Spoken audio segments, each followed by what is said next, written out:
నమస్కారం. ఆర్వీఆర్ టీవీకి స్వాగతం. ఆంధ్రప్రదేశ్, తెలంగాణలలో వాతావరణం మారిపోతుంది. వర్షాలు రెండు రాష్ట్రాలను పలకరిస్తున్నాయి. ఇప్పటిదాకా ఎండల తీవ్రత, ఉక్కపోతలతో సతమతమైన ప్రజలకు ఊరట లభిస్తోంది. తెలంగాణలోని పలు ప్రాంతాల్లో జూన్ 6, 9 తేదీల మధ్య ఆకస్మికంగా భారీ వర్షాలు, ఉరుములు, మెరుపులు, గాలులతో కూడిన వాతావరణం ఉండబోతోంది.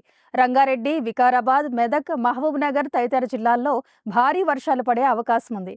తెలంగాణలో పాక్షిక మేఘాలతో ఇప్పటికే చిరు జల్లులు పడుతున్నాయి. 8, 9 తేదీలలో ఓ మాదిరి నుంచి భారీ వర్షాలు, 10, 13 తేదీల్లో ఆకాశం మేఘావృతమై అప్పుడప్పుడు వర్షాలు పడే అవకాశం ఉంటుంది. ఆంధ్రప్రదేశ్కు సంబంధించి రాయలసీమ ప్రాంతాన్ని ఇప్పటికే రుతుపవనాలు పలకరించాయి. ఈ నెల 12వ తేదీ వరకు కోస్తా ఆంధ్రలో వర్షాలు పడనున్నాయి. రాయలసీమ, కోస్తా ఆంధ్రప్రదేశ్లలో 40 నుంచి 50 కిలోమీటర్ల వేగంతో గాలులు వీచే అవకాశం ఉంటుంది.